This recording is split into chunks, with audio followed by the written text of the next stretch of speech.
comprendre l'e-business à travers ces 4 dimensions.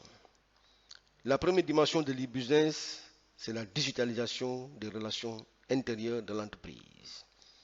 La deuxième dimension, c'est la digitalisation des relations extérieures de l'entreprise. La troisième dimension, c'est l'intégration des processus internes et externes. Et enfin, la quatrième dimension, c'est le prolongement de la digitalisation sur toute la chaîne de valeur. La deuxième dimension de l'e-business consiste à digitaliser les relations entre l'entreprise et ses partenaires extérieurs.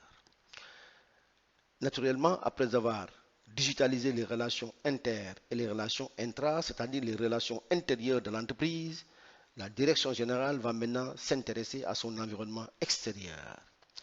Et là, vous allez constater que toute entreprise qui évolue dans un environnement concurrentiel entretient des relations avec les banques, les clients, les fournisseurs, les sous-traitants, les administrations, les consultants, etc., etc. Le premier constat est que l'essentiel des relations entre une entreprise et son environnement extérieur sont de type commercial. D'où l'importance du commerce électronique dans l'écosystème des services générés par l'e-business. Par exemple, entre l'entreprise et les fournisseurs sont des relations de type business to business. Entre l'entreprise et les banques, business to business. Entre l'entreprise et les clients, business to customer. Entre l'entreprise et les sous-traitants, business to business. Entre l'administration et l'entreprise, gov to be. Entre l'entreprise et les consultants, business to business. Donc l'essentiel des relations entre une entreprise et ses partenaires extérieurs sont de type commercial, d'où le poids important du commerce électronique dans l'écosystème des services générés par la digitalisation des relations d'affaires. Donc le commerce électronique fait l'objet d'un chapitre spécial. Donc la digitalisation des relations entre l'entreprise et ses partenaires extérieurs, c'est la deuxième dimension de l'e-business. La troisième dimension de l'e-business consiste à intégrer les processus internes et externes de l'entreprise.